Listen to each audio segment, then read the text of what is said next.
Good morning. This is Trace. Can everyone hear me okay? Yes, I can. This is Kim Rogers. Good morning, Kim. Yes, Corey Harris, sounds good. All right, good deal. I'm on a new device here, so I was making sure. Sounds great, Trace. Good, thank you. Morning, Tom. I guess we'll call the meeting to order at 10 a.m. And if we could get, is Will on here, Will Martin?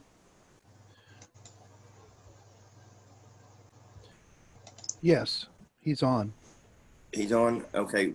Will, would you like to lead us in the American Pledge? And if we could just listen to Will, and we don't have to actually say the deal out loud. There's a lot of people talking today. When you get crosstalk, it's very hard for the court reporter and the recording to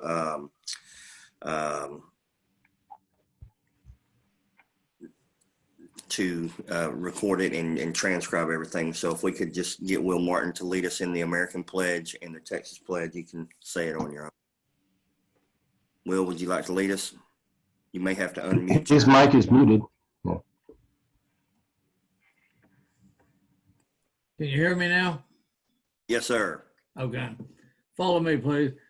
I pledge allegiance to the flag of the United States of America and to the republic for which it stands, one nation, under God, indivisible, with liberty and justice for all. Honor the Texas flag.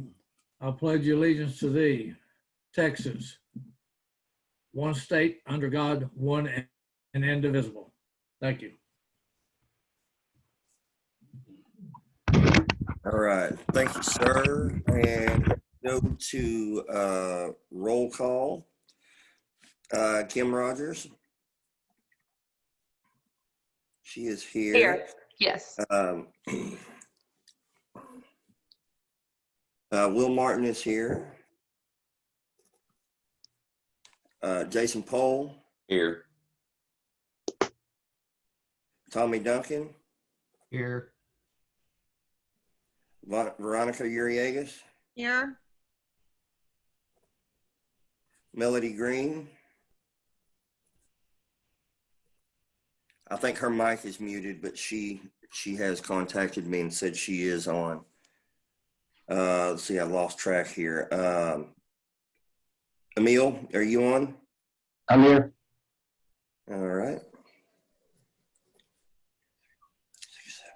Am I missing anybody there? My list is Corey Harris.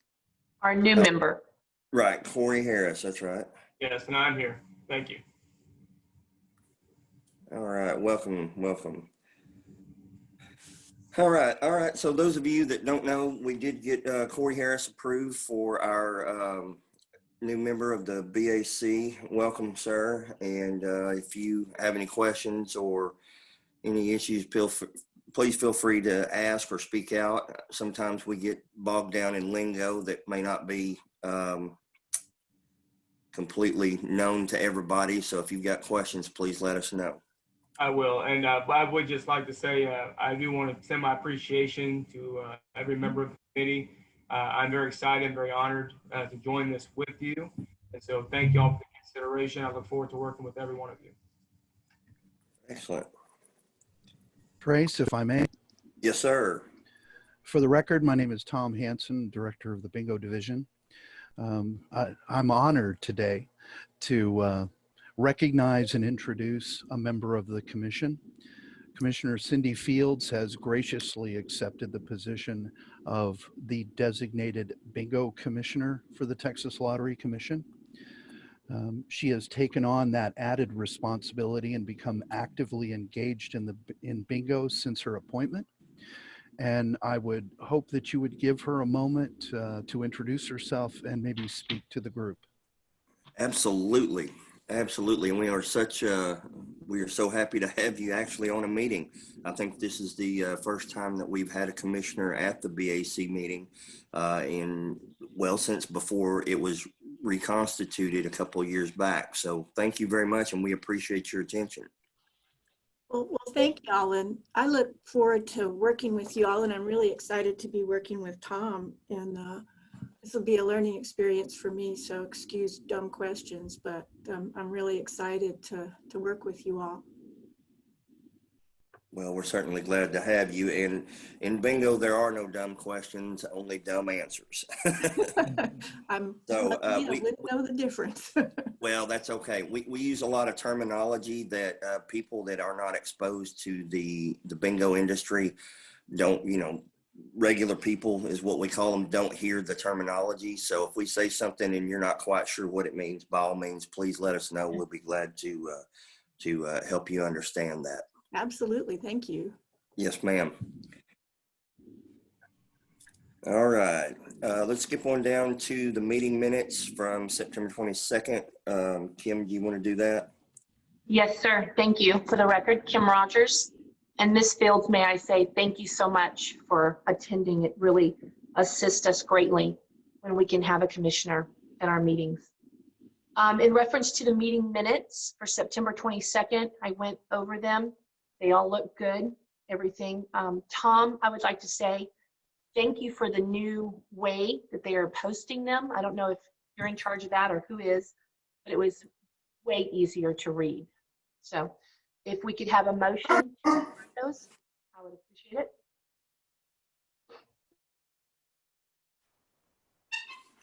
All right. Has anybody got any question on the meeting minutes? Any comment from the public on the meeting minutes? All right. Well, I move for approval of the meeting minutes from I second. September 22nd. All right. So we got a second from Kim. All in favor? Aye. Aye. All right. Any opposed? All right. Excellent. Okay. We will move on to item number 6, reporting on Texas Lottery Commissioners meeting on October 1st, 2020. I was in attendance for that. That was a short report. We basically thanked the commission for approving the rule review and the rule suggestions that we worked so diligently on together. The commission, pardon? Oh, the commission worked together on that. Tom really came out over and above. The staff really helped on that. I think everybody, I don't know of anybody that was opposed to any of the rules. We were very pleased with that. The commissioners didn't ask me any questions that were pertaining to that, so it passed with flying colors. Any questions on that? Trace? Yes. Sure, Trace. This is Tyler Vance, Assistant General Counsel with the Lottery Commission. I just wanted to bring up the electronic gift card rule that Okay. we withdrew kind of at the last minute. We've got a comment from the Kickapoo Tribe of Texas that was concerned that the card could be used or almost like a card is used in a sweepstakes 8-liner room, that you would load credits on it and it could be inserted into some kind of electronic device, or that it could be awarded by a hall in the form of credits. And so I have drafted a proposed new version of that rule. And I can go ahead and read it to you guys. And if you guys approve of it, or if you would like something different, then you let me know, and we can get this ball moving and contact the Kickapoo folks and see what they think about it, and then maybe try to get this thing proposed sometime in the near future. Can I interrupt you here for a second? I think somebody needs to mute their microphone. I'm getting a lot of background noise. Sounds like somebody's in their car or something. There we go. Thank you. I know we're all struggling to get where we're supposed to be during COVID. It's tough on these meetings, but I appreciate your kindness. So do you want to, Tyler, would you like to read that rule now under this agenda item, or do you want to bring that up under the new business? It's up to you. I don't mind if nobody has any objections. I think, sure. I think I'll just go ahead and do it now, since I've already given my spiel. Okay. So the rule is in 402503, it says electronic gift certificates. A licensed authorized organization may issue a bingo gift certificate electronically on a gift card, subject to the same restrictions and requirements as paper gift certificates. An electronic gift card may not be used in conjunction with an electronic device other than a licensed authorized organization's point of sale system.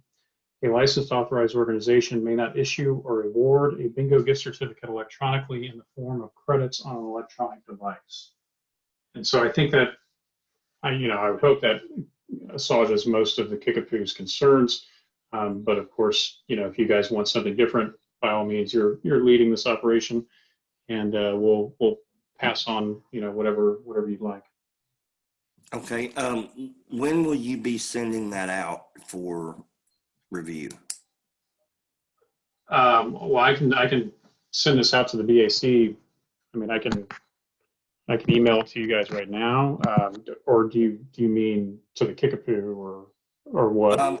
Review what? I think the bingo industry would probably like to look at that and contemplate a little bit on it before we agree to send it back over to them. Okay. The credit-based system is pretty tricky in my mind.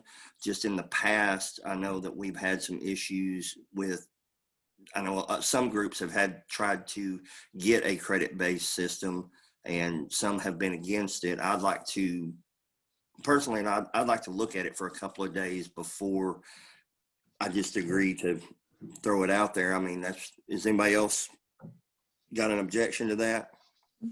No. Okay. And we may have a member of the public that may want to speak on this as well. If Steve Finolio is in attendance, would you like to comment on this, Steve?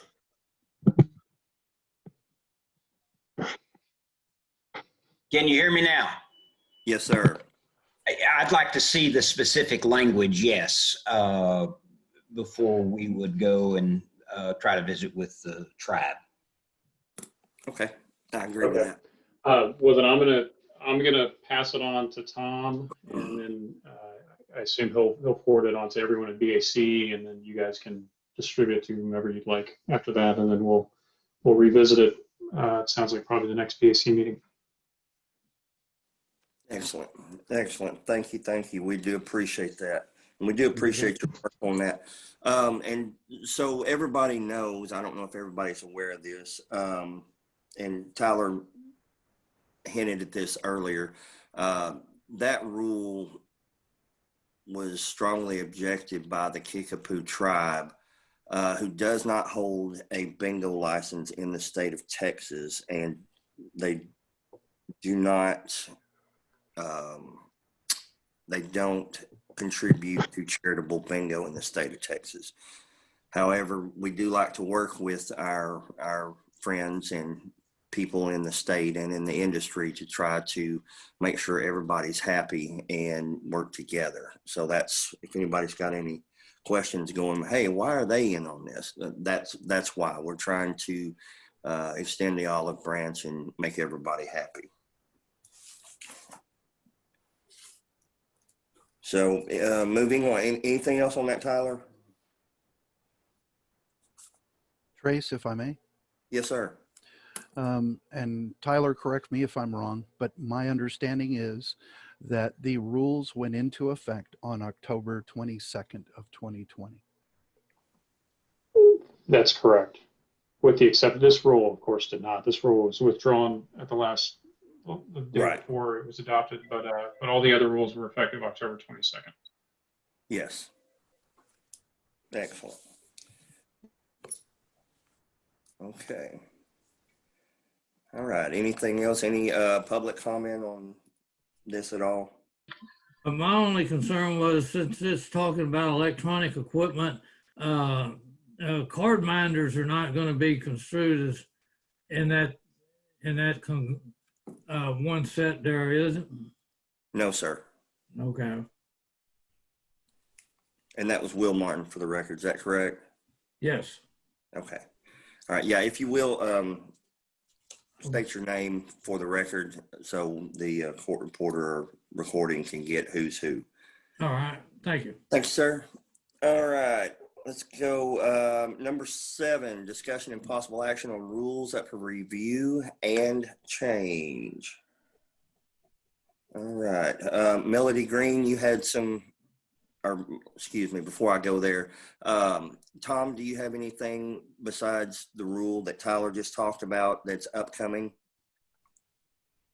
No, sir. Okay. All right. Melody, I think you had some ideas about temps on demand and a couple other possible items that we may be able to work on by rule change.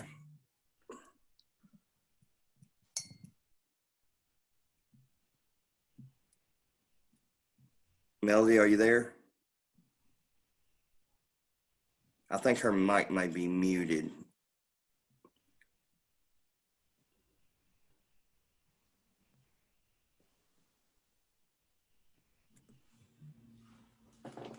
Yeah, she's definitely muted. Is there any way we can unmute her, or does she have to do that?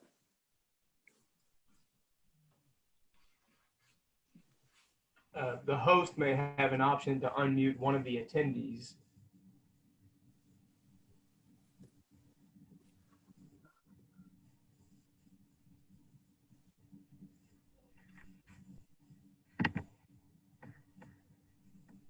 Do we know what her phone number is?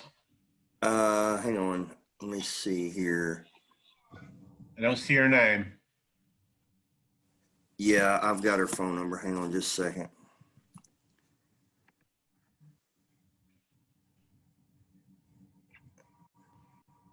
Is it going to be 214?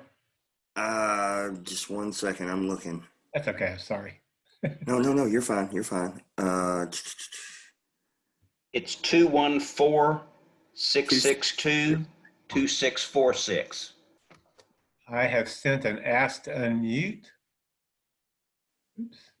I think she might. There we go. Hey, Melody. Hey, hello, Melody. Yes, this is Melody Green. Yes, They won't thank silence you, will they, Melody? They try. So anyway, yeah. But one of the things I sent an email out before the meeting. One of the big problems I saw during the COVID shutdown, and I've heard from different lessors and different charities around the state, is the cap on the capital reserves of $50,000 per charity. In a hall that maybe has 5 or 6 charities, that's a large capital reserve. In a hall, I have actually 3 or 4 halls that only have 2 charities. And they did apply before, 2 of them applied back when Alfonso was there, to raise that reserve, and they were denied. I think everybody was denied when they asked for a increase in that. But during the COVID shutdown, it became pretty desperate. In a hall with two charities, you're looking at maybe, $50,000, $60,000 in your bank account, and you're having to go 3 or 4 months without any income. And the expense of reopening was great. It cost us a lot of money. So what several people have asked me, and what I would like to ask the lottery commissioner, Tom, is that maybe we could raise that to $75,000 instead of $50,000. I know it's I spoke to Kim earlier, and she said it was a statutory rule, but the cap can be raised by Tom and the Lottery Commission to $75,000. So that was just one thing that people were asking me. And the temporaries on demand, I believe that we all agreed to that, and we're just waiting for I don't know if you've got the form online yet, Tom? We do not, Melody. I believe we're still in process of that. Right. So that's the only other, that's one of the other questions we had. But the reserve capital could be a big problem. You have 1 or 2, you have 2 charities and another shutdown like this. I hope the vaccine works. But we still have people that have not come back. They're afraid. and we just had a hall test positive. I had 3 workers test positive. We had closed that hall for a while. So, and then when I looked up different IRS, well, that's a different one. Anyway, that was just one of the suggestions people had and wanted me to bring up during the meeting. Mr. Chairman, this is Kim Kipling. May I comment on that, or would you prefer that I wait? No, absolutely. Go right ahead, Kim. I did speak with Melody Green earlier about that, and just to put this out there, it's in the statute, and I'm going to put this statute reference out. It's section 2001.451 in the Bingo Enabling Act, and in particular, it's subsection H. And what it does allow is the commission may, by rule, may establish a higher amount than the 50,000, or the bingo operations director on request may raise it for one organization or unit as necessary to facilitate the operation of the organization or unit. And I think when I spoke with Melody, I think her thought, not to put words in your head or my mouth, is that rather than do it in a piecemeal approach, just allow the organizations by rule to have an increased cap. And then, they don't have to actually maintain 75,000, but at least gives them the opportunity to do so without having to make a request on a piecemeal basis. That's exactly right. This is Melody Green.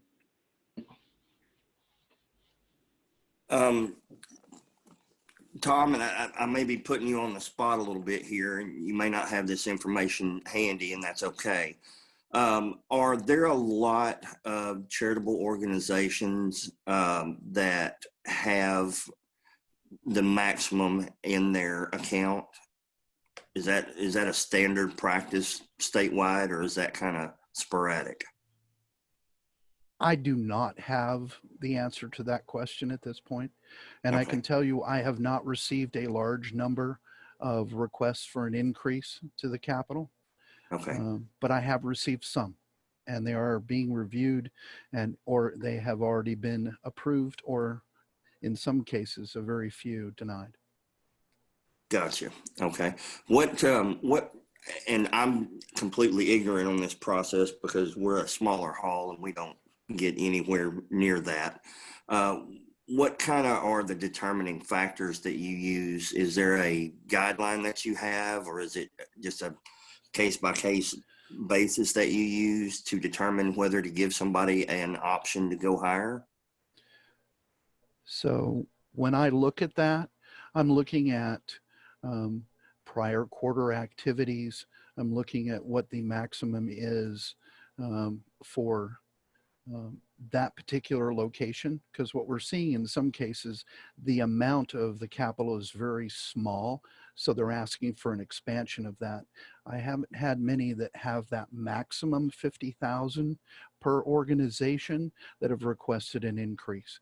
It's usually the ones that have a 8,000 or 9,000 or 10,000 limit, and they're asking for an increase. Okay.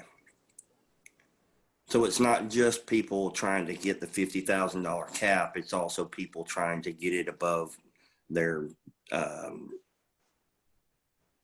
personal cap. Is that correct? That's correct, sir. Okay.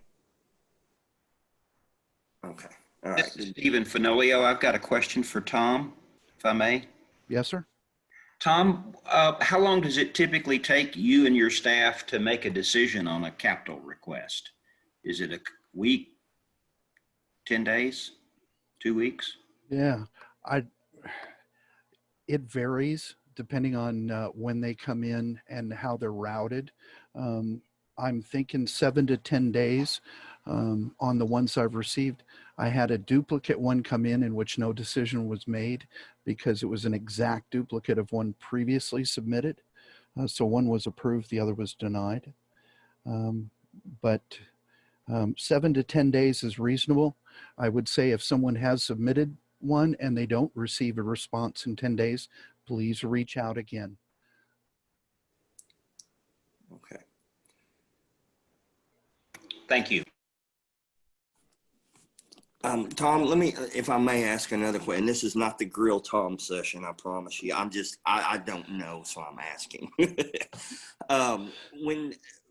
When organizations typically ask for a extension on the cap, what are some of the reasons that you approve it? Most likely, it has to do with the charitable distributions that have occurred for that organization in prior quarters.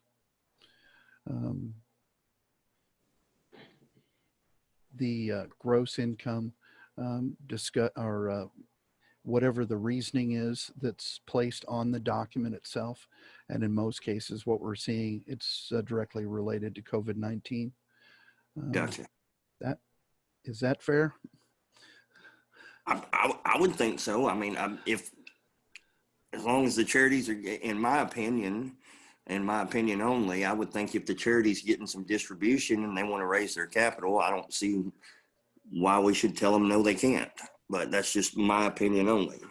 But there's a lot more factors in that I'm sure that I will never know or probably never need to know. But okay, all right, good deal. All right, so we're still on number 7. Is there any other public comment about possible action on rules up for review and change?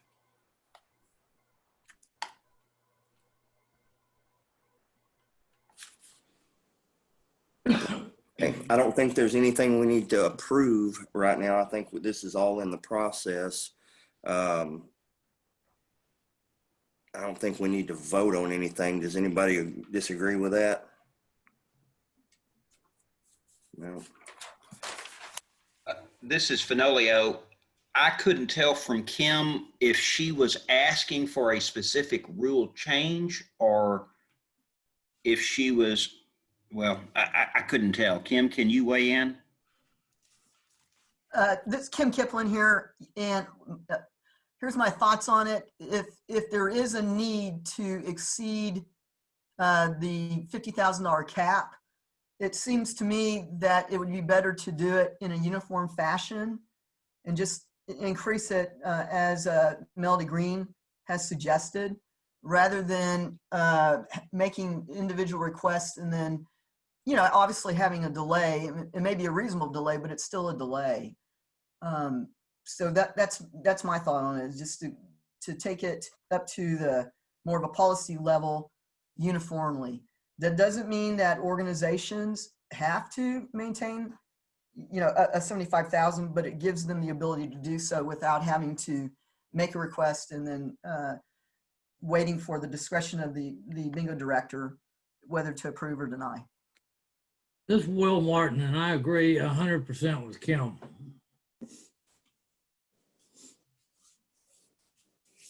Kim Rogers, I also agree with Kim Kiplin. Across the board seems to be a lot more out there for everyone. We have big halls, but if we wouldn't have had our reserve, we probably wouldn't have made it through COVID. You know, and it's taught us all something new.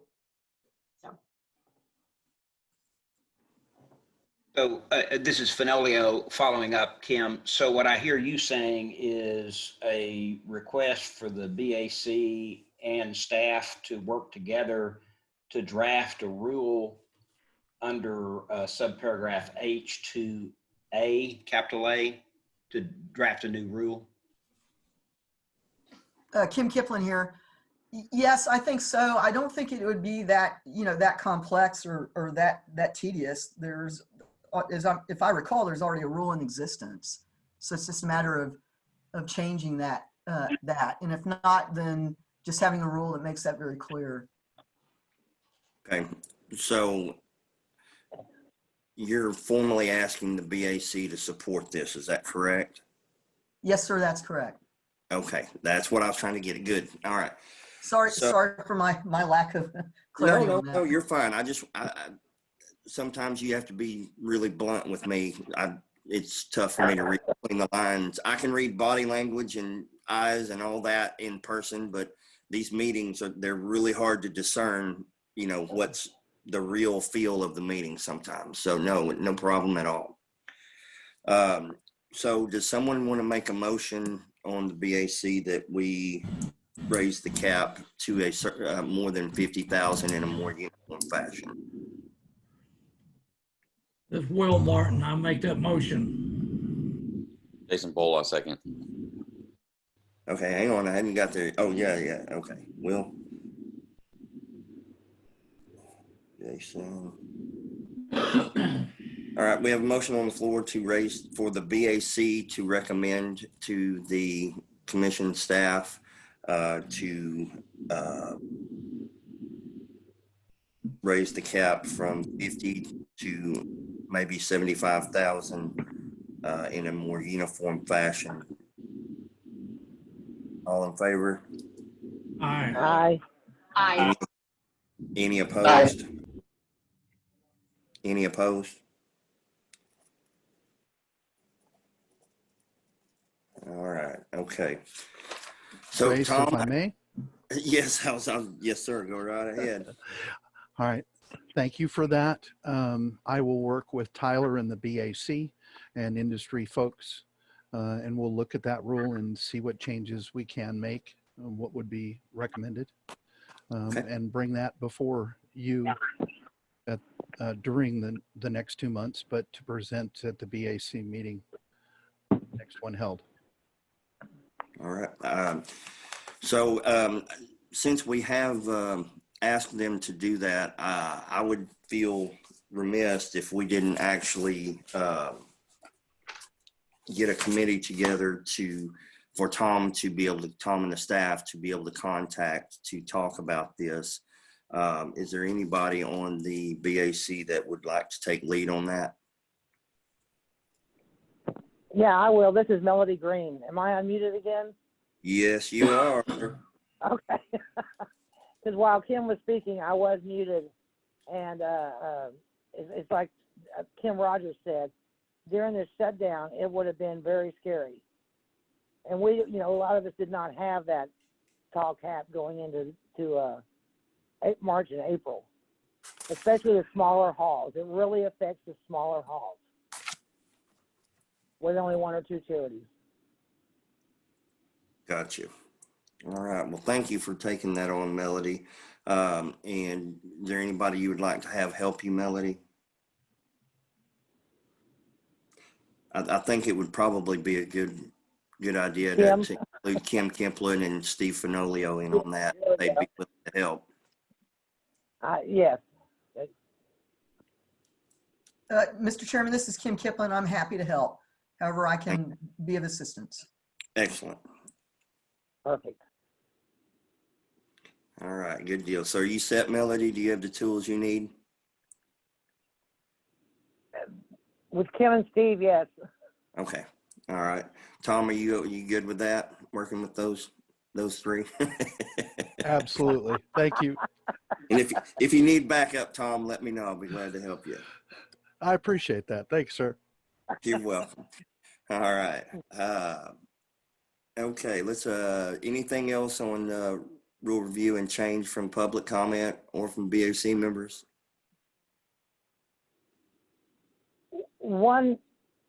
This is Melody Green. There's one rule that several people have approached me with again. And these are just not my comments. These are comments from other people around the state. I've had Lori Knapp and people in Killeen and San Antonio. I don't know if this is appropriate for the BAC, or I know Steve Finolio has seen this problem before, but the question of paying rent during a shutdown, I don't know if we should revisit the definition of what rent needs to be or reasonable business expense. I went back on the IRS website and all business websites, and every reasonable business expense to stay open included rent. So this is a very odd time. The rent at one of my places is over $30,000 a month, and you have 3 months of shutdown, and you're out. So, am I making this clear on what I'm asking? Yeah, this is Tyler Vance. So I was going to bring this issue up at a later point, but I guess this is as good a spot as any. The issue is that the Bingo Enabling Act says that a rent cannot be more than $600 per occasion. So rent is defined as a function of occasions. It's not on a monthly basis. It's not on an annual basis. It's on a per occasion basis. So if you don't have any occasions, there can't be any rent charged. At least it can't come out of, it's not a reasonable and allowable bingo expense.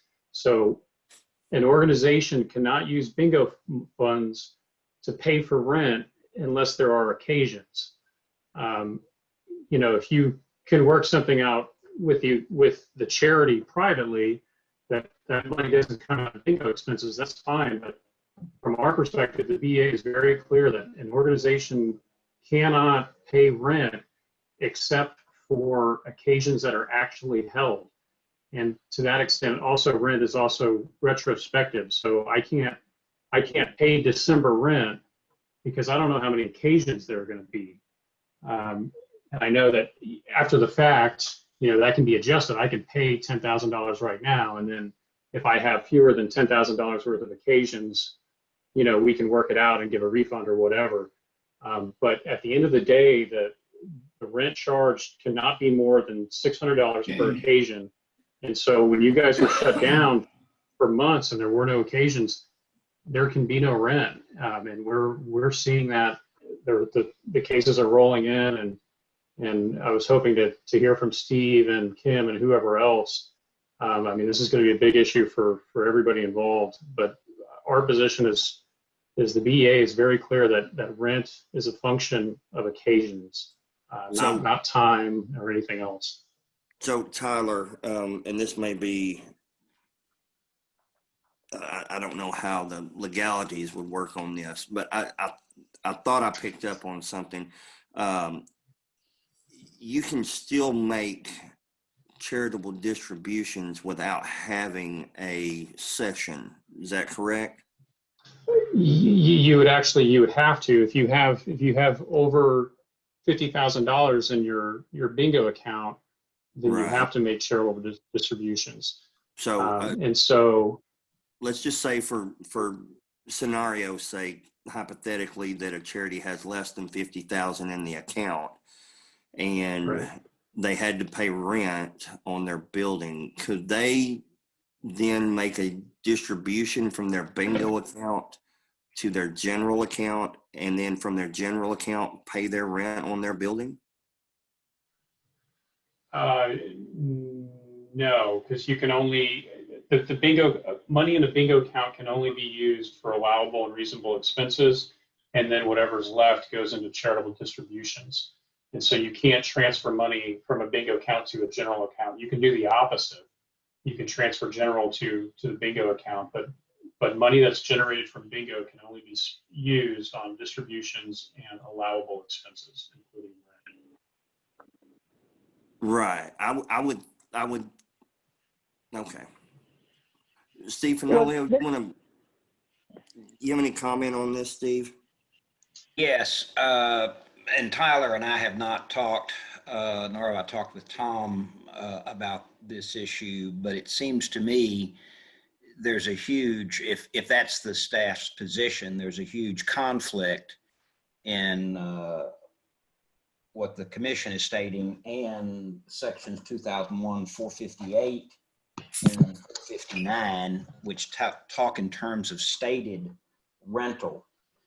So if a charity lease says we pay to the lessor $6,000 a month, I'm just making it up, for bingo, then that's the stated rental.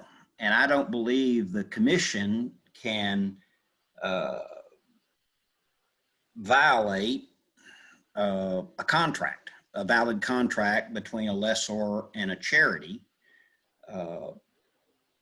Arguably, the commission could take that as a contested case and see what SOA would say, the State Office of Administrative Hearings, and then ultimately appeal that to district court. And if a judge makes a decision on interpreting a contract, then I think that would settle the matter. But if you have, and I do have clients that have contracts where they're obligated to pay a certain monthly rent, and that's for the conduct of bingo, the session may not be able to be conducted. And by the way, there are leases that have a force majeure clause. It's a fancy, force majeure is a fancy name that basically says beyond your control. So there may be situations where a lease, a tenant, charity perhaps, doesn't have to pay rent because of a force majeure clause. It says if, government lockdown occurs and your obligation to pay rent or the stated rent is either eliminated or reduced. But again, if you have a valid contract between two parties that says we pay $6,000 a month minimum rent to a lessor, I don't believe the agency can cause the charity to violate that contract. This is Kim Rogers. May I make a comment on this? Absolutely. Speaking from personal experience, and it was, I don't know if it was 2008 or 2012, our leases state licensed session, and that came down in the audit. We went through an audit, and we had to close one day due to a pipe breaking in the hall. Bingo was not able to be held, and it came down to our lease, exactly what Steve is speaking about. But since the lease reads licensed session, that is what the auditor accepted and went through.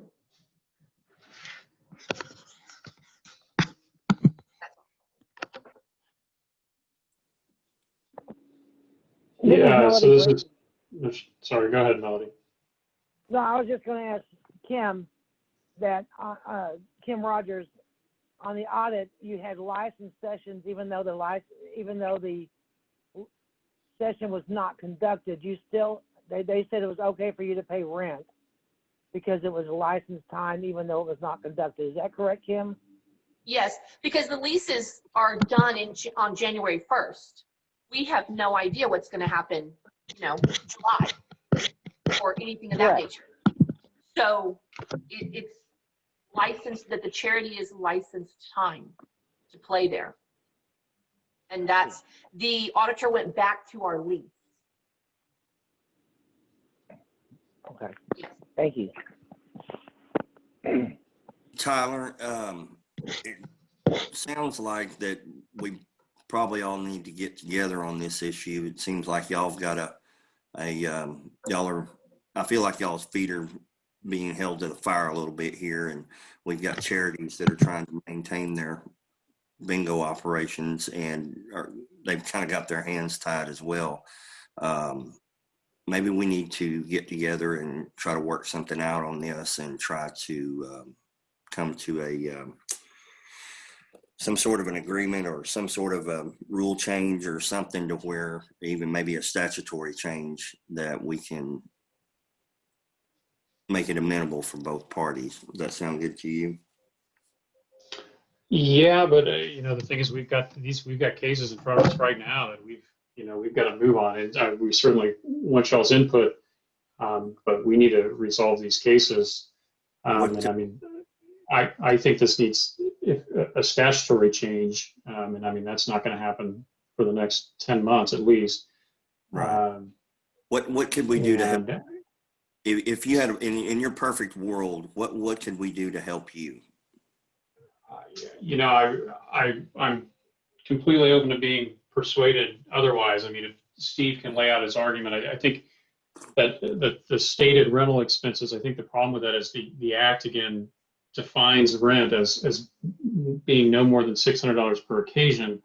I think you can have, the organization itself as a charity, not a bingo licensee, but as a charity, an independent organization, can enter a lease for whatever it wants, and that's enforceable between the lessor and the lessee.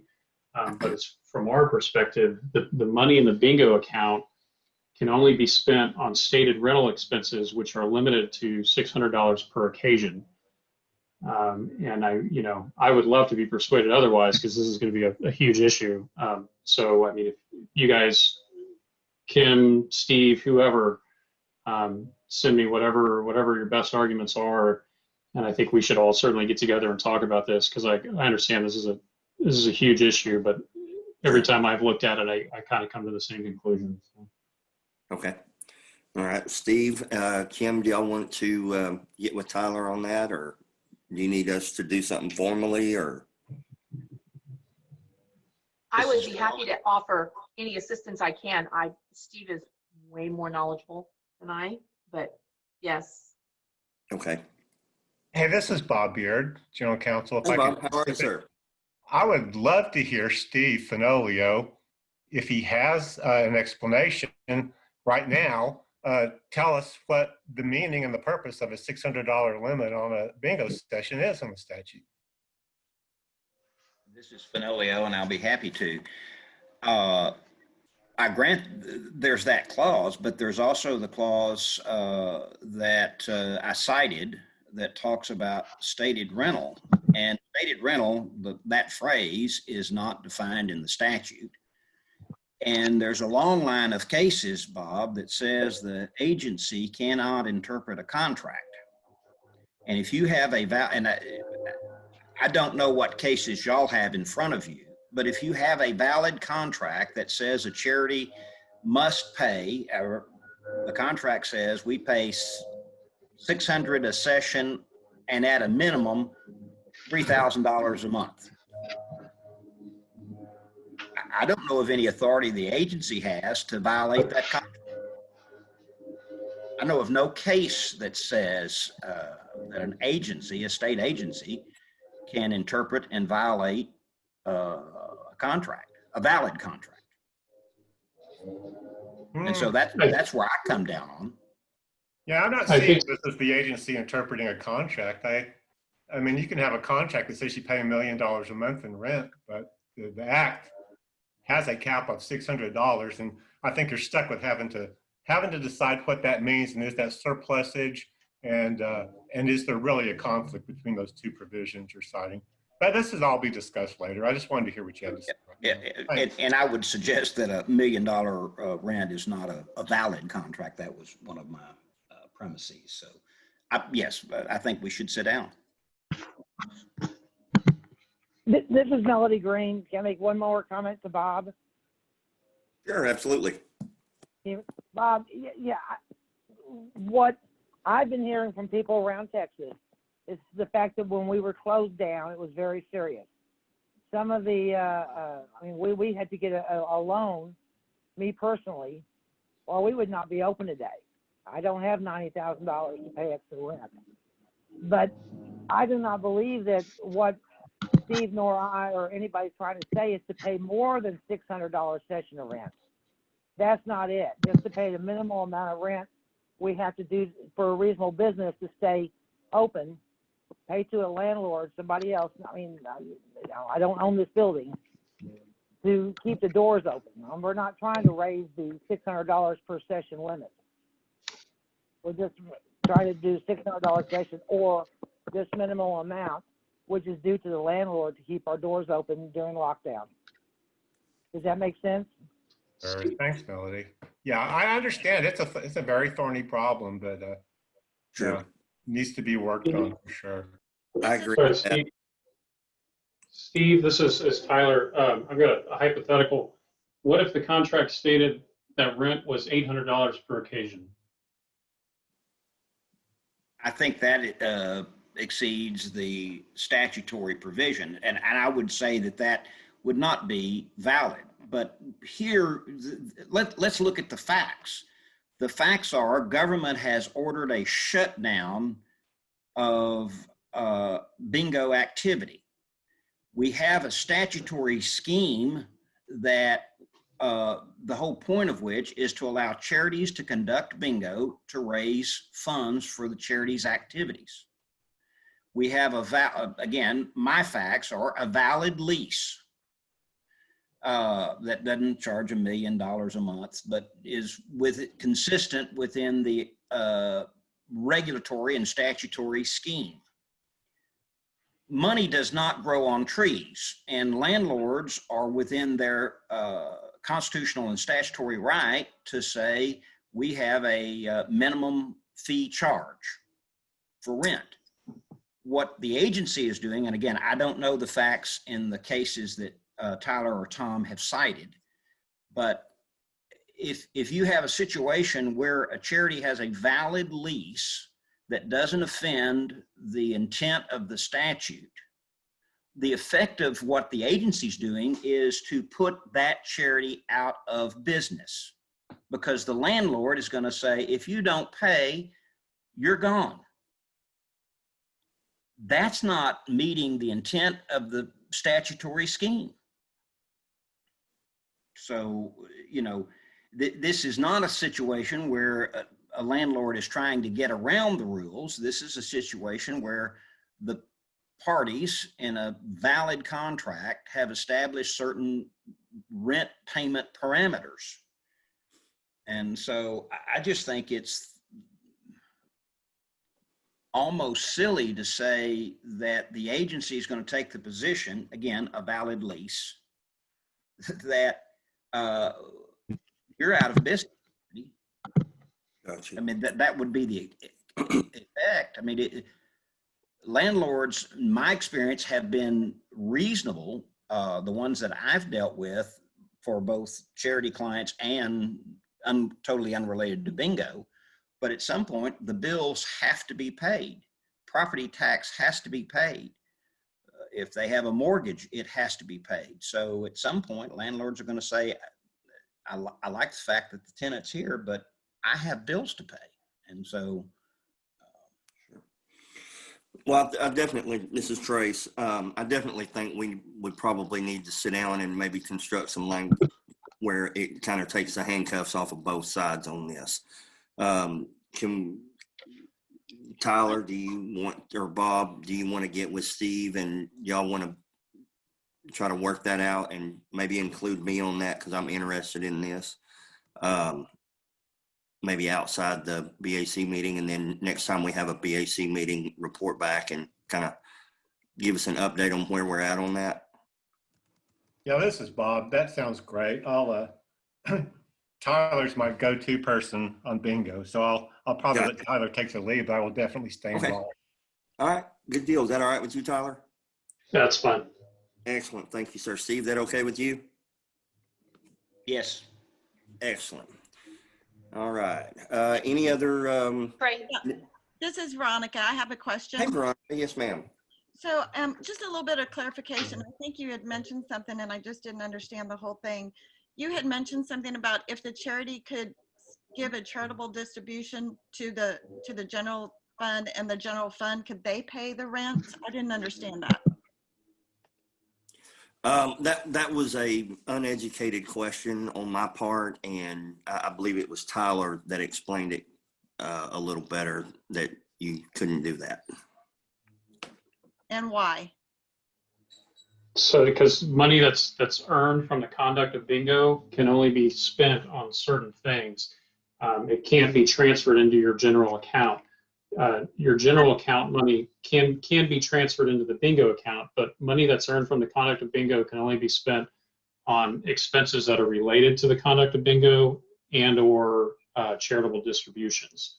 But it is a charitable distribution if you're giving it to from your bingo account, because we actually, I don't have the unit accounting. So if they were, for example, if one charity was to give it to its general account, it's a reasonable expense. Could they not do it from their general account? No, the expense. So if you make a charitable distribution, it has to be spent on the charitable purposes of the charity. So I mean, if theoretically, I guess if the charity's purpose was to pay rent, you know, but that's not the case. Well, but a charitable distribution can be paid for a reasonable expense, which would be like payroll or building facilities and that kind of thing. Is Well, that- that's an expense from the bingo account. So you have your bingo account and you can Right, have up to, Excuse me, I'm sorry, but if you're putting that Sure. money into your general account, your organization can do it to pay rent on its building or its personnel. Is that, I mean, could that not If- be part of it? you can't transfer bingo money into the general account. If the organization outside of bingo wants to, Sorry, yes, What- you can, because that's from a bingo account to a general account, that's a charitable distribution. but that's different. A charitable distribution can only be made for the purposes of the charity. So if it's Toys for Tots, you make the charitable distribution, then you have to later be able to verify that that money was indeed spent on Toys for Children, not the rent for the Toys for Tot office in downtown Austin. If I may, Tyler, if I may, I think where she's going with that is most of the charities have in their charitable purpose to cover expenses, office expenses, payroll expenses, that sort of stuff as part of their charitable purpose. And I think where some of the confusion is on the bingo application. It's going to be a little different than the actual general purpose of the charity. Is that where the disparity is? Yeah, I think so. I mean, we're talking about rent for the bingo, for rent for bingo, not rent for the charity organization's main office. Gotcha. Or something. You know, the organization's charter document almost certainly doesn't state that conducting bingo is part of its nonprofit purpose. Gotcha. So charitable distributions can't be spent on the conduct of bingo. That's a separate type of expense. Gotcha. Okay, Does that answer your This is question? Mel- Ron? yes, it does. Okay. No, this is Melody. I have one more. I have another question for Tyler. Can you hear me? Yes. Yes, ma'am. Okay. You just said if I give a distribution to Toys for Tots, or I give a distribution to Duncanville Food Pantry. If I give them, if my charity gives Duncanville Food Pantry $500, is it my responsibility now to prove that they spent that on food and not spend it on electricity for their building? No, Because you're I responsible. for Tot. No, yeah, no, I don't think you have to go behind that curtain. You just have to be able to prove that your organization has as its purpose, you know, feeding poor children, and you then provide us with a check that you gave it to an organization that provides food for poor children. I don't believe. I mean, I'd have to look at or talk to the auditors, but I don't believe that you're required to then also prove that the organization you gave it to indeed spent it on feeding poor children. I think it's kind of, you know, we don't have to verify it all the way down the line. We just need enough evidence to show that, you know, you use that money in accordance with your nonprofit purpose by giving it to another organization that uses it for that or similar purposes. Gotcha. Okay. All right. That'd be impossible. Okay. All right. We need to move this. May I ask one more question on this point? This is Corey Harris. Absolutely, Corey. As far as when charities are dispersing funds from their accounts for charitable purposes, in the memo lines where they denote what those funds are to be used for, and as I've been following along this conversation, I think we can all agree that as long as you specify a specific action for those funds, i.e. toys for children or a scholarship, whatever the case may be, if you put in that memo line, general donation. Now, have you lost control of what happens to those funds at that point, and are you liable for what happens to them after that? If you put in their general donation, and that go to that foundation to see as they use as they see fit, is that living entity on the hook at that point?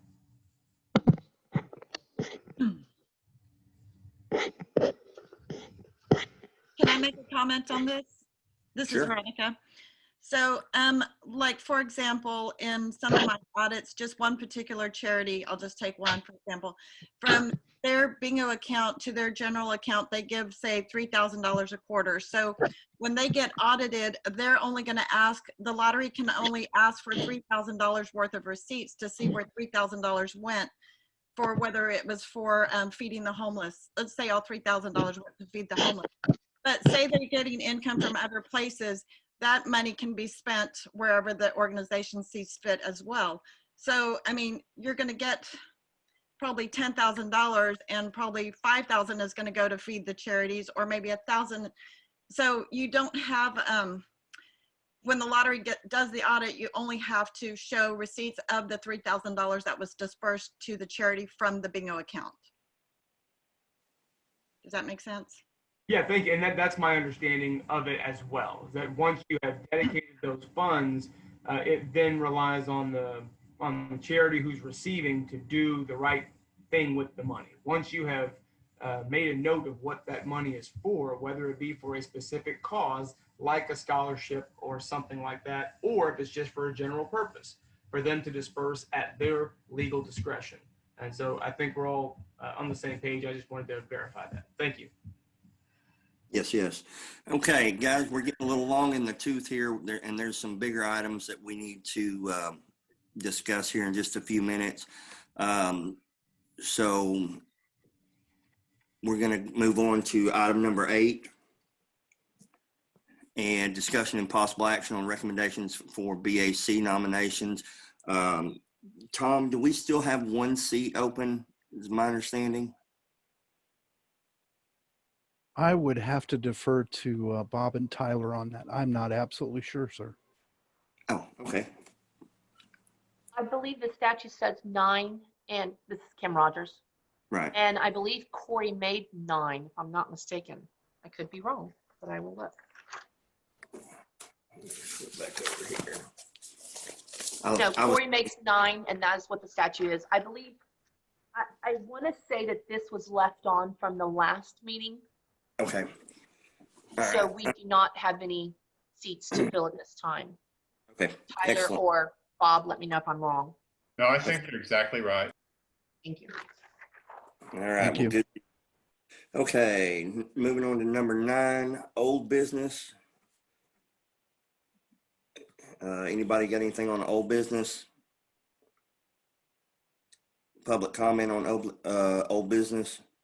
Grace, I had one thing that I would like to ask in reference to something that we brought up at one of our prior meetings. This is Kim Rogers again.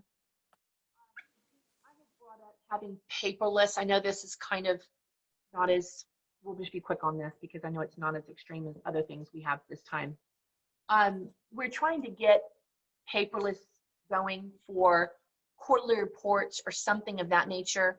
Tom, I had sent you an email. I was wondering who and staff I could work with to see if we can make this happen.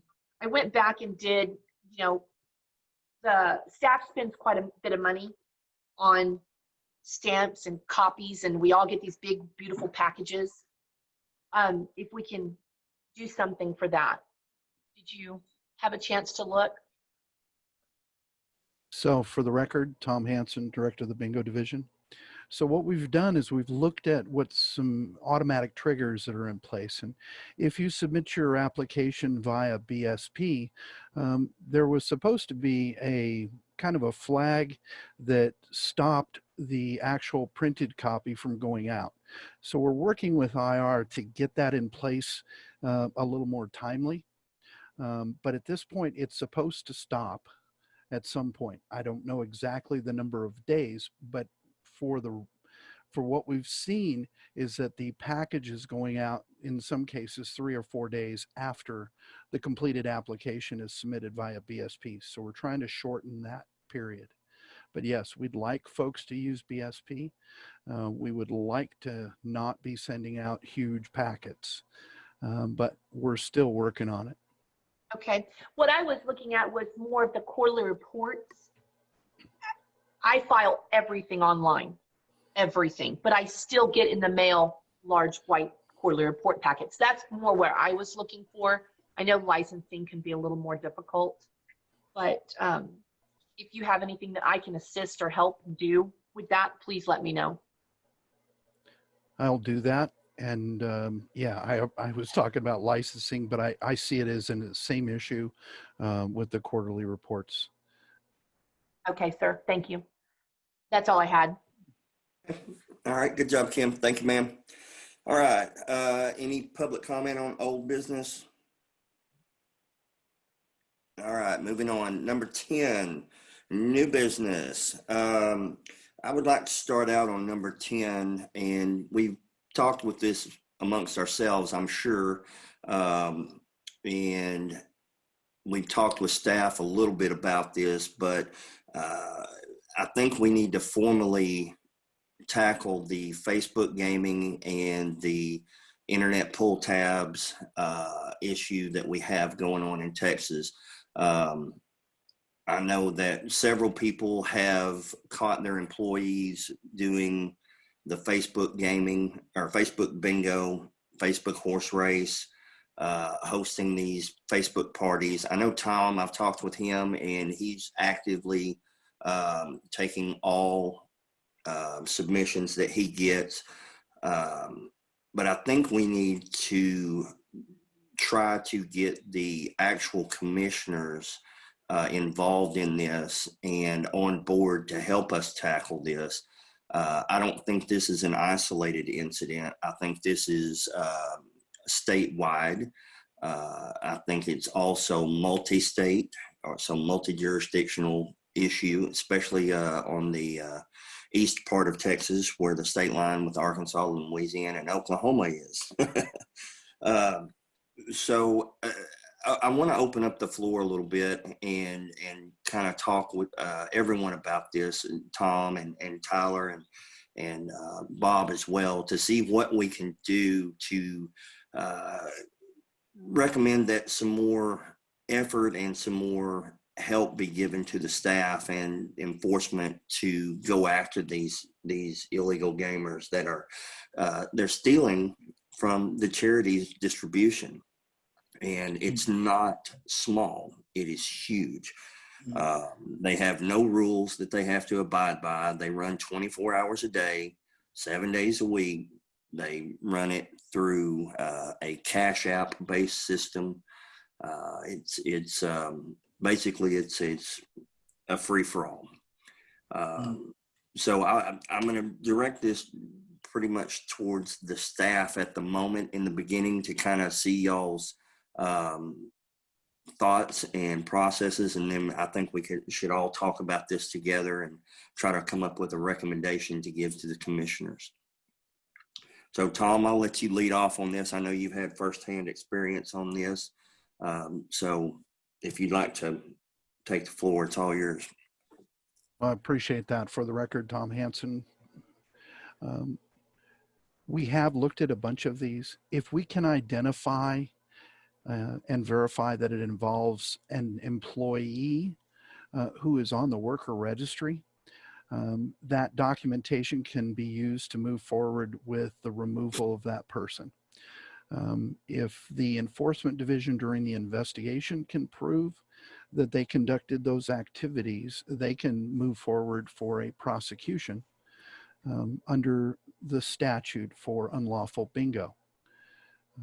What we're finding is that these folks are using a private environment in which we have a hard time getting into those in an undercover attempt. We do reach out to Facebook when we notice these things and report them as being violations of the Facebook rules and regs. But as you stated, there are a number of these. We've been taking a lot of calls. We've taken a fair number of complaints, and those are being investigated as best that we can do right now. One suggestion that came up recently was to post a special message on the website and use that format as a way to advise folks. We've sent out information that can be forwarded to local law enforcement entities as far as what the violation is. That's kind of where we are right now. Tyler, would you have any additional information?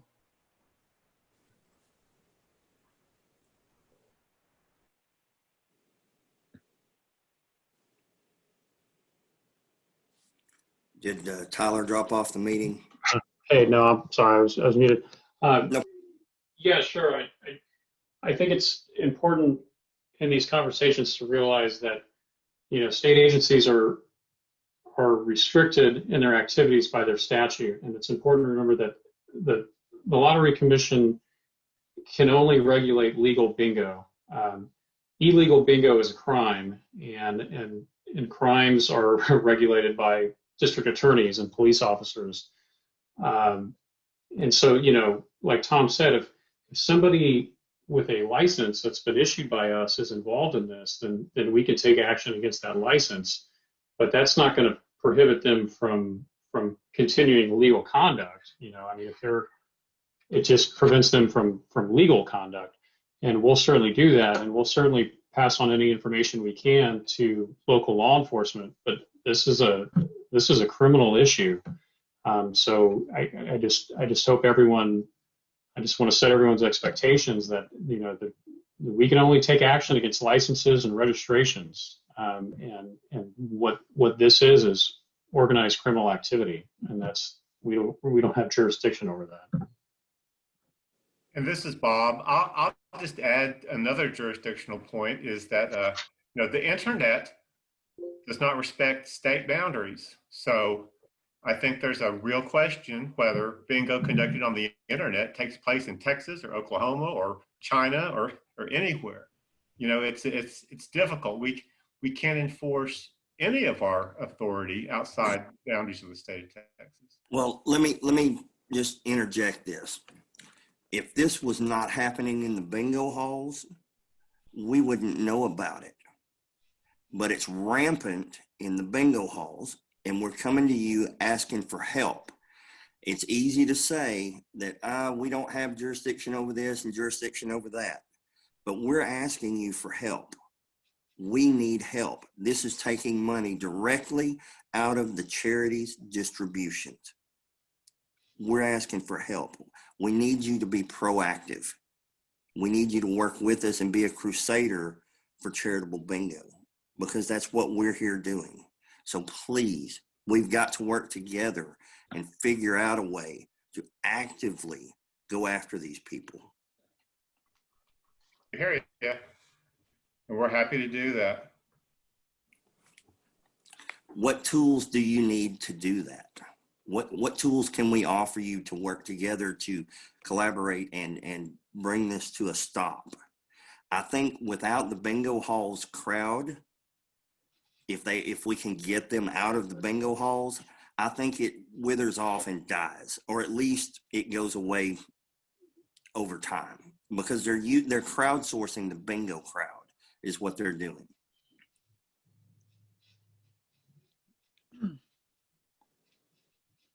This is Will Martin, for the record. And we had an incident here in Victoria about a week or a week and a half ago, where I happened to be on Facebook and was just surfing down through there. And I noticed someone had put on Facebook that they were going to have Boot Scoot Bingo live on Facebook on a certain day. And you could call and buy your bingo cards for $50. It turned out it was the American Business Women's Association trying to raise money for scholarships. And I called the lady up and I talked to her and I asked her, I said, how do you look at orange?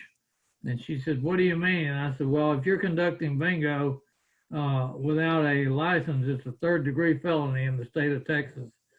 And so immediately she dropped it and wanted to go to just having a reverse raffle online. And I said, the state of Texas does not allow online gaming. So they did it. And I'd like to see the Lottery Commission make some type of a poster that all of us in the BAC and other people in bingo can periodically put on Facebook stating that if you have any kind of bingo or event tabs or anything like that, it's a 3rd-degree felony. And maybe it won't stop at all, but maybe it'll slow down some of it. Good idea. And if I may, Yes, absolutely. for the record, Tom Hansen, Will and I have had that discussion.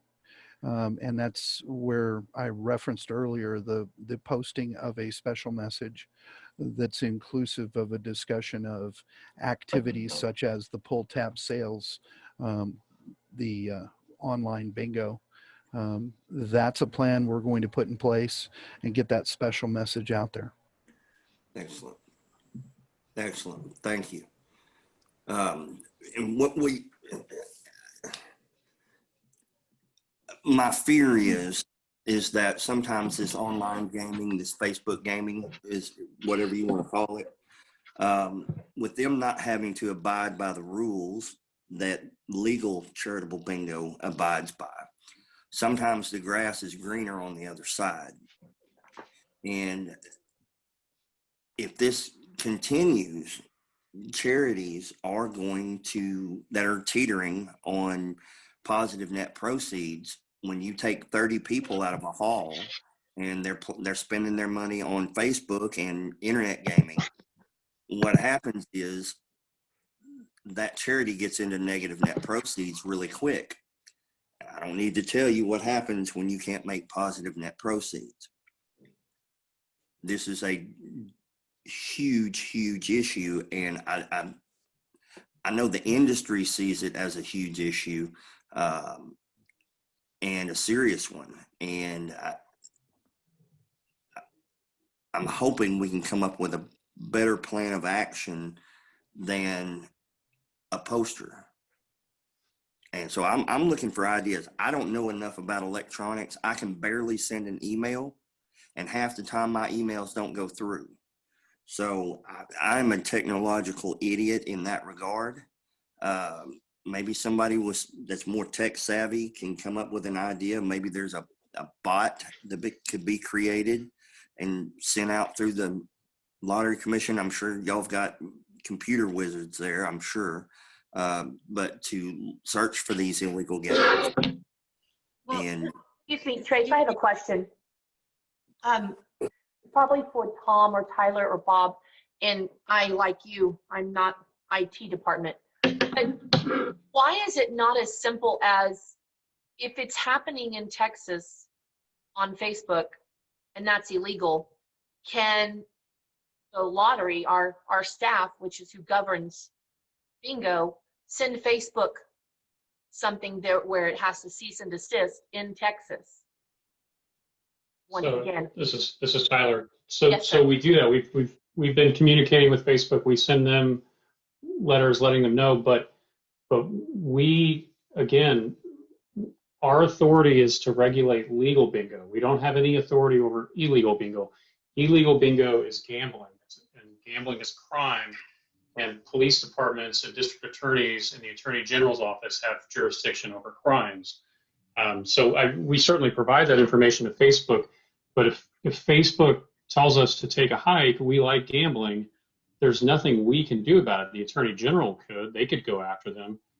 If a police department, if they knew that it was happening within their jurisdiction, they could go after them. But we can only go after people with licenses and registrations. Okay. And Facebook doesn't have a license, so we're very limited in what we can do. And we can work with local jurisdictions, and Tom knows from his many years of experience at the commission is that we do work with local jurisdictions on a variety of criminal issues, but they're not ours to prosecute. right. So let me just throw this out there, and this is Trace. I'm spitballing here, but I'm going to assume somewhere in the state of Texas there is a bingo session being played legally in a bingo hall, that this online Facebook bingo is going on. Okay. If it's going on and it's going on during a legal bingo session, that makes it your jurisdiction, right? Correct. Yeah, those people would have a license, so the organization would be in trouble. Any of the workers involved in it would be in trouble. That would be an unauthorized bingo occasion. And so those people, yeah, we could go after those people and revoke all their licenses. No, But we would have to. That's not what I'm We saying. would have to. What I'm saying is there's a legal bingo game going on, okay? Legal in a bingo hall. Right. And on Facebook, somebody somewhere in the state of Texas is doing an illegal bingo. That's going on during a bingo session. Doesn't that make it kind of in y'all's court? I don't understand. If I mean, does it have to be occurring at the hall for you to have jurisdiction over it?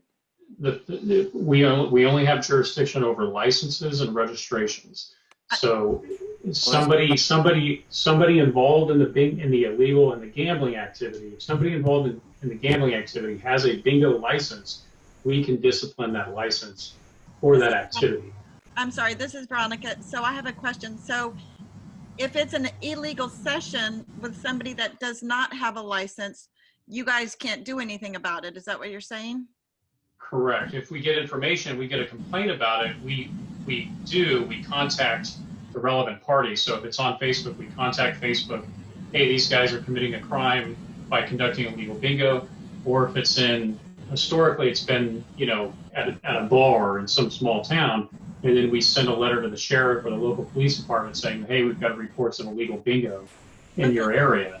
So many, many years ago, I had a licensed organization close down session, and we had a new charity take over session. The Lottery Commission came in and said my charity was running illegal gambling this was the lottery back in the day.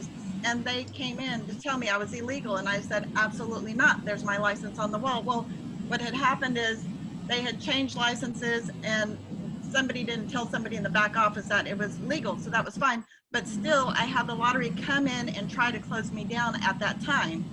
So I think you maybe were something that we need to look into, because they can come in if it's illegal.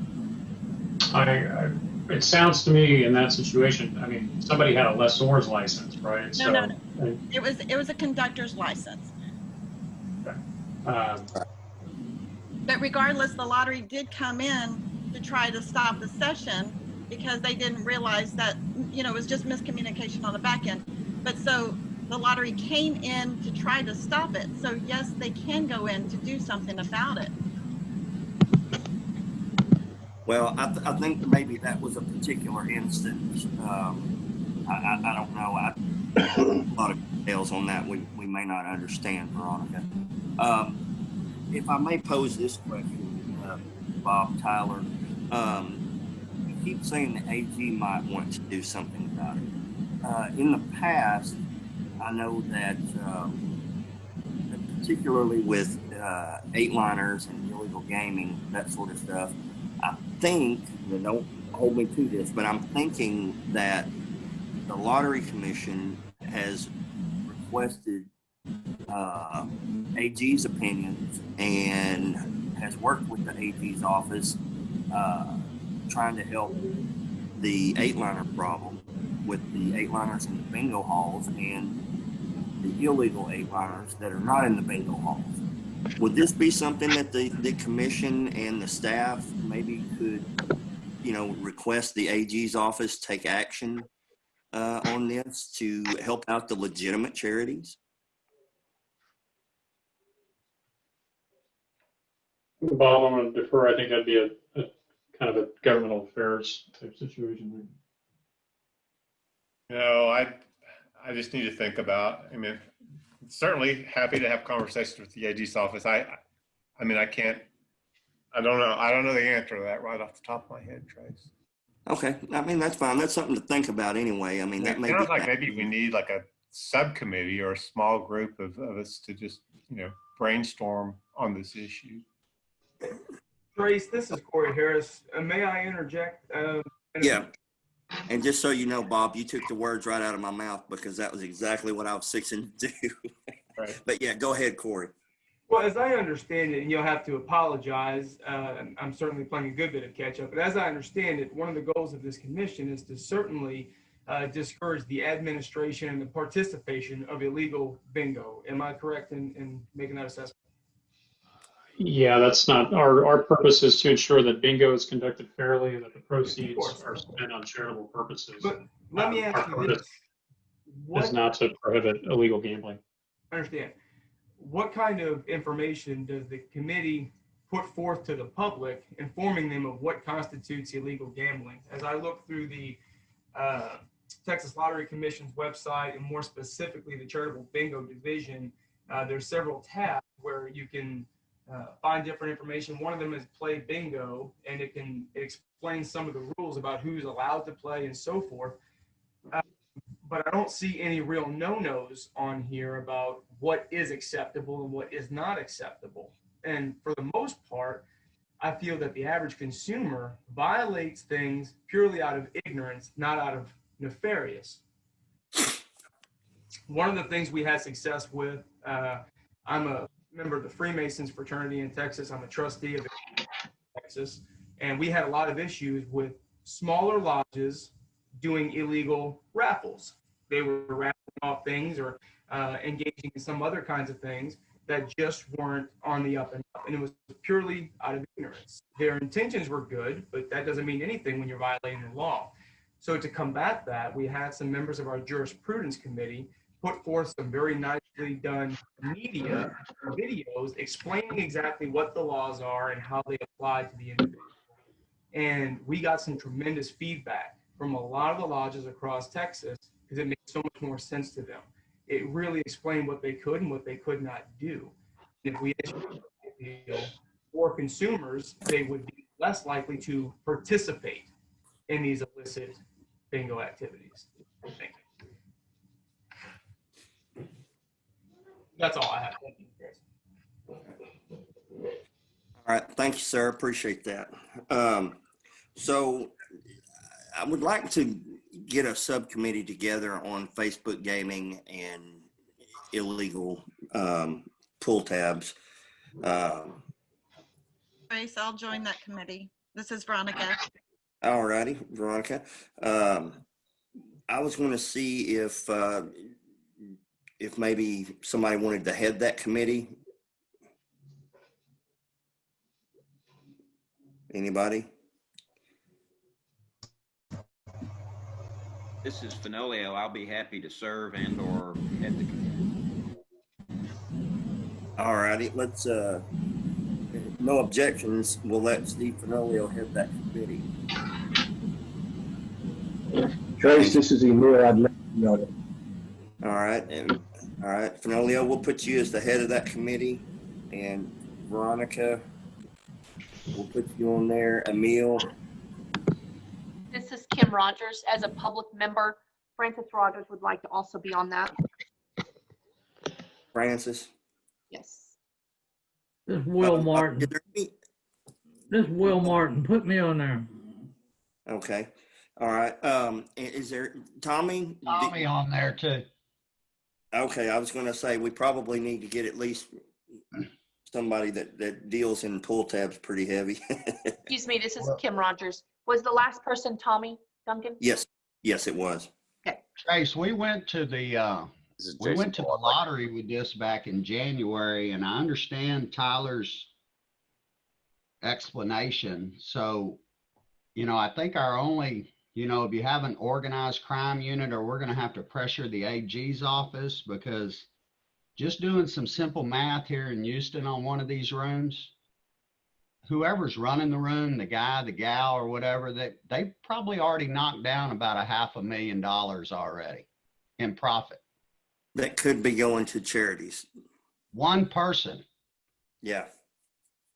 Yeah. Yeah.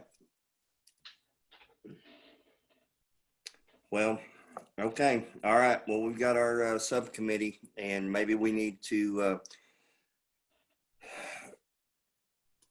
get somebody from the staff maybe to be on this committee as well, or Tom, do you want just the committee to get with your staff, or how do you want to do that on your end? Because we want your help. Yeah. I would hope that Tyler and I could join this committee and have these discussions and formulate a plan that's within what our jurisdiction is, as well as some thoughts on how we can combat this. Gotcha. Now, Tom, I'm going to ask you a very loaded question here, and this is it's purely hypothetical. But the thought crossed my mind that what if the lottery staff had a division that went after illegal bingo, if they had that jurisdiction? So we currently have a compliance department within bingo. And part of what they have been doing is reaching out to folks who may be attempting to conduct bingo, such as bingo in a bar and those kind of things, and reaching out to them to make them aware of the fact that they have to be licensed, they have to be a nonprofit or charitable organization. So that was done in the past. As we've talked about before, very short-staffed, but we are addressing some of those. The point that Will made about the boot scootin' bingo, I had a conversation with that lady after Will sent it to me to talk about what was in compliance and what was not. So we are proactively looking at some of that if we're aware of it.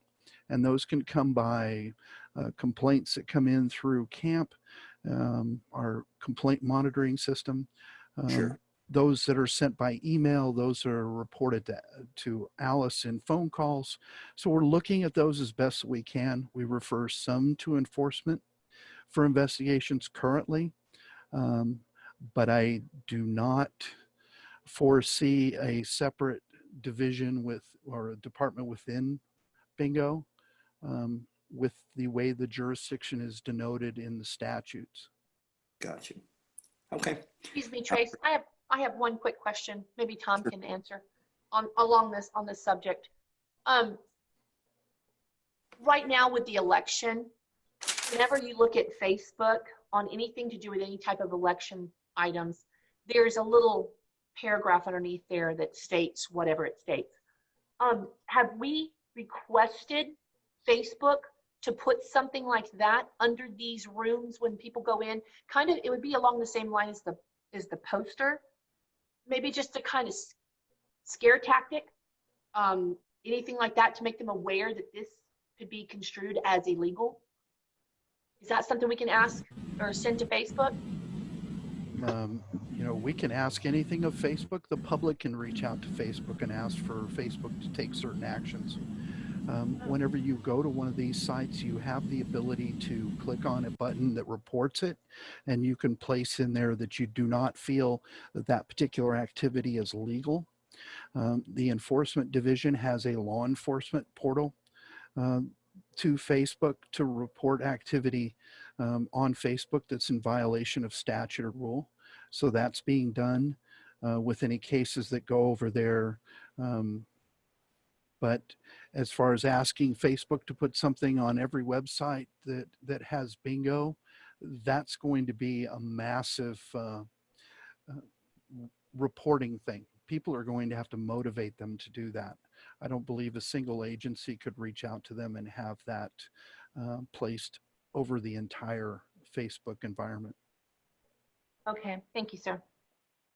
Hey, Tom, this is Bob. Can I clarify one thing with you? Have you or our enforcement staff had any communication with Facebook on this issue at all? I do know of situations in which Facebook is being notified via the portal.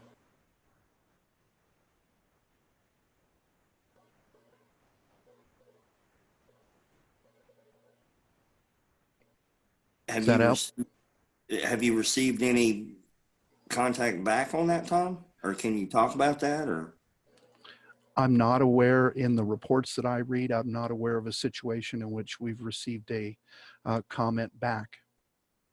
Okay. Gotcha. There's a whole lot more involved than just Facebook here. I mean, when you see these pull tabs online, we get the serial numbers. when somebody will screenshot in a room, a mole or whatever, and send us some info. We track those serial numbers. We go straight to the manufacturer that made the ticket. There's actually one out there on Facebook that has a Good Times logo on it. So when we seen that, we definitely went to the manufacturer. We tracked that serial number. These manufacturers sell Texas tickets all over the country because we're the only one that requires a Texas seal, and Hold on a minute. really Tommy, care. Tommy, can I interrupt you for a moment? Yeah. So let me see if I get this right. A licensed manufacturer sold pull tabs to someone that is being played illegally in Texas. No, what they do is these manufacturers, they sell all over the world, for one thing. So what they're doing is they're selling pull tabs to a distributor in Florida. Right. I'll give you, it's Allied Bingo or something. Okay. Okay, now this distributor puts these tabs on eBay, on his website. Anybody in Texas can get on the web and order these tabs. Now, we have actively contacted all these manufacturers, and they are relaying the message that if you sell these games back in Texas, that it's illegal. Has it stopped? No. Has it slowed down? A little bit.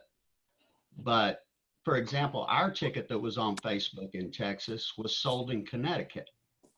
So that's who the manufacturer sold it to. They're selling to distributors who are selling online back to Texas. And I will also mention the people that you see with the pull tabs online, those are generally your players out of the bingo hall. We have 5 offices and we get 7 or 8 calls a day for pull tabs from unlicensed people. We tell them to go to the lottery. But your professionals that are making this $500,000 I'm talking about, they're not doing pull tabs on Facebook. They're flying under the radar doing these horse races. You don't need tickets. Yeah. And they can run 30 of them a day or more. I mean, it takes 60 seconds to run a horse race. Right. So I understand this. You've got a licensed manufacturer selling pull tabs that are supposed to go to licensed distributors in the state of Texas, but they're selling them all over the place. And that's our problem, and we can't stop that? No, that's not our problem. They're selling, the problem is these manufacturers sell to licensed distributors. It's the licensed distributors in the other states that are selling them back to Texas. But doesn't the lottery have jurisdiction over a licensed manufacturer in the state of Texas? No. Trace, if I may. Tell him, Emil. Trace, this is Emil. Yeah. We have traced every serial number we find that we're called into or that we see on eBay. We trace them back to the distributors. We contact the distributor and their regulator, and we let them know that their distributor is selling outside of their license scheme.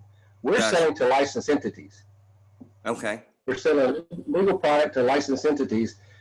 In one case, not one case, in a bunch of cases, we've got a distributor in Quebec that sells just to native tribes in Quebec. Those customers are taking the product and putting it on eBay. Gotcha. And we threatened to cut it off, but we're still selling to a legal entity. The problem is, once it reaches that distributor, if they sell it to a charity customer somewhere, then they take the product and put it on Facebook Live. Okay. It's not just a Texas problem, it's a national problem. And quite frankly, I'm not sure it's going to go away until COVID goes away, and it may not go away then. We've got a couple of states actually looking at contacting their regulatory agency and seeing if maybe there's a way to get the license group into doing this sort of thing. Gotcha. Well, I was operating under the assumption, I just got a message. I was operating under the assumption that when a manufacturer makes a ticket for the state of Texas with that logo on it, they were only allowed to sell that ticket in the state of Texas to licensed distributors. That's and obviously, that's not the case. That's just not the case. Okay. No, that's not the case. It's bigger, and I agree with Emil. Now, this all started before COVID, but COVID has definitely made it more prevalent. There's, Sure has. yes. Okay. So, but even still, aren't pull tabs a controlled product in the state? I mean,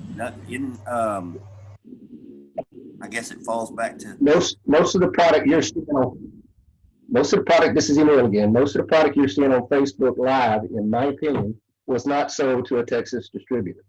That is correct. I agree with that. but it's being played in Texas.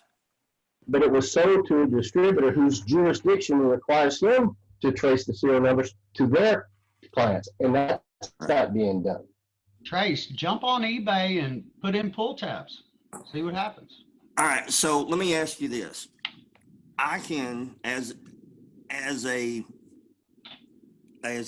charitable bingo license holder, if I understand this correctly, I can go online and purchase pull tabs with a Texas seal on them from a different distributor in another state and sell them at my bingo hall and nobody would ever know? Correct. We would if we tracked the serial number and somebody got it out. Then you'd be in trouble for buying from an unlicensed distributor. Mm-hmm. Yeah, but my point is, there's a huge loophole that the Lottery Commission doesn't have teeth to enforce. I think their basic premise is they can't enforce organized crime that's going on outside the bingo hall. I understand that. Wow, we've got a mess on our hands. Amen. It's gotten way too big now. I'm like Emil. It's just not a Texas problem. It's a huge problem all over the country. Oh yeah.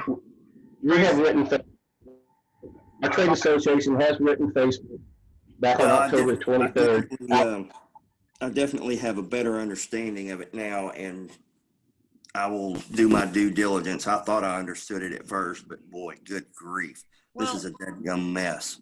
And a bigger part of this is that they're doing it more with the horse races because they don't have to get the pull tabs to have. I mean, the horse races can be run anywhere. You can buy in for $10 up to $1,000. So those can be run easily without having to invest any money in purchasing pull tabs. That's why I was saying that earlier. It's your novices that are putting these pull tabs online, just asking to get in trouble. Yes. Got you. Okay. All right. Okay. Has anybody got anything else they want to add on this? No. Okay. Any other new business? This is Fenolio. I want to confirm that the following individuals are now on this committee. Okay. Veronica Uriegas, Tommy Duncan, Will Martin, Emil Burgoyne, Francis Rogers, Tyler Vance, and Tom Hansen. Is that correct? Yes. Add Jason Pohl, please. Add what? Add me, Jason Pohl, please. Okay. And Mr. Chairman, do you need a vote to create the committee? We haven't in the past. Let me defer to Tyler for that one, or Bob maybe. Yeah, in typical, rules of procedure, you would have a vote commit a subcommittee. Okay, all right. So I've got a motion to commit to subcommittee on illegal Facebook gaming, illegal pull tab gaming. I second. All right, and all in favor? Aye. Aye. All right. Any opposed? All right. Subcommittee is created. Y'all have got plenty to work on. God bless you is all I can tell you. All right. Any other new business? Any other public comment on this? Trace, this is Bob. I just want to thank you for your indulgence as we had that long conversation. And I just want to assure you that the staff, the commission is ready to work with you guys on this issue any way we Well, can. certainly appreciate that because I think the charities are the ones that are suffering, and I think we got to go to bat for them and stick up for them every chance we get. And I certainly appreciate y'all's help and y'all's education because although we know our bingo business pretty well, we sometimes aren't as fluent in the staff's legalities and their jurisdictional controls. So we do appreciate your education on that. This is Veronica. I have one more question. Yes, ma'am. Can we include illegal game rooms in this? I just had one open up right in my strip center right next door to me. I mean, I don't know if that's something totally different or. Well, I think that's going to be in a separate category. There's some established protocols for dealing with those already. And I think if you maybe asked around, maybe talked to Steve Fenolio or Kim Kipling or somebody like that, one of the brilliant attorneys that we have in our industry, they may be able to help you a little bit with that. Well, I did have a connection with the Vice Squad, and they said they're not even going to start looking at the legal game rooms until maybe next year. Yeah, that's no good. That's no good. Unfortunately, I think the reason that we did this subcommittee is because it deals directly with illegal bingo, whether it be the Facebook gaming or Facebook bingo or the horse race bingo or the pull tab bingo. Okay. But there's some groups out there that are against the illegal game rooms, and I'm sure somebody will be glad to reach out to you for that. Veronica, this is Will Martin. Give me a call later this afternoon after 3:30, and I'll talk to you about illegal game rooms. Okay, great. Thank you. All right, there you go. Good deal. All right, any other public comment on this one? All right, we need to set the date for the next meeting.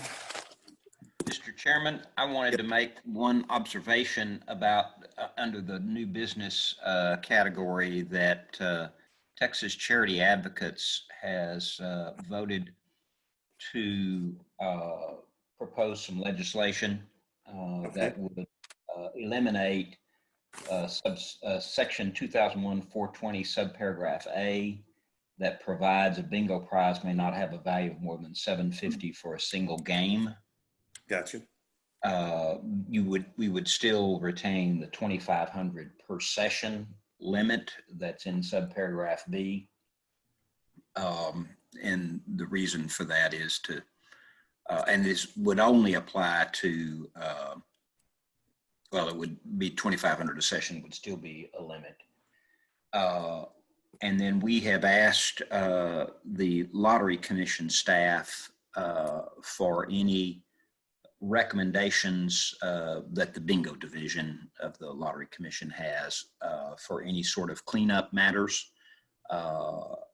And we will meet with Tom and Tyler about that. They've given us some, I don't know if they're concerns, but they're observations that would make the division run more efficiently.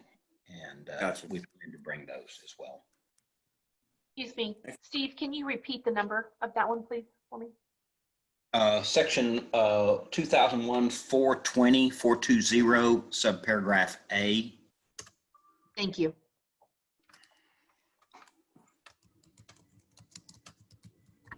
Steve, this is Melody Green. When you say you're allowing one bingo game up to 2,500, correct? Yes. Okay, good. All right, thank you. It would give the charity the opportunity to have a larger game. They're still gonna, they still have the cap of 2,500 for a single game. No, right. Thank you. I understand. Perfect. All right. Thank you, Steve. All right. Any other comments or new business from the public or anybody else?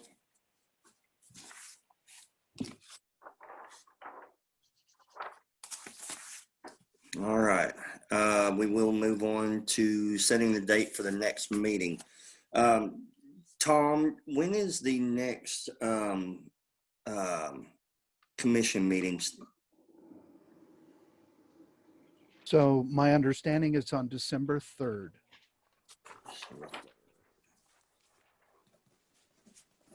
And this is Bob. The next one after that is going to be February 11th. Okay.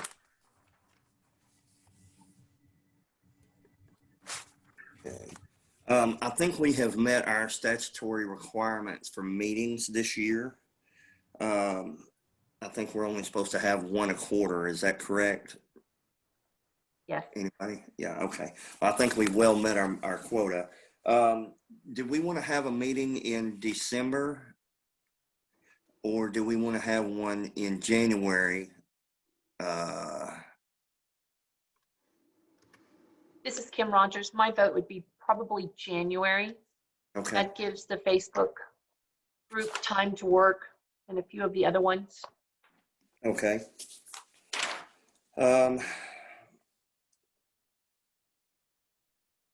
Anybody got a problem, say, with January the 18th or 19th that week? I'm good. Well, the 18th is a holiday. Is it? What holiday is that? Martin Luther King Day. Well, we can't have it then. Say maybe the 19th or the 21st. I would like to go back to Thursdays, but that's just me. Kim Rogers. I got no problems with that. Is everybody okay with January 21st? Yes. Yeah. Okay, here. Same time? Yes, Trace, are we saying a Zoom meeting again? Yeah. Yes. Tom, this is Trace. Do you foresee anytime soon actually having an in-person meeting? No, I don't expect that to occur. We're seeing the national trends. We're looking at the state trends. I'll defer to Bob, but I don't believe there's any action right now to set a date for a face-to-face meeting. Okay. All right. Just making sure, sir. And are you and the staff good for the 21st at 10 a.m.? We can. Okie dokie. All right. Next BAC meeting is January 21st at 10 a.m. And it is right now 11:53 a.m. And we will adjourn the meeting. Thank you all. And if anyone has questions or concerns, please get with me or Kim or anybody else from BAC. Thank you. Thank Thank you. you. Thank you. Y'all be well. Thank you. Thanks to all.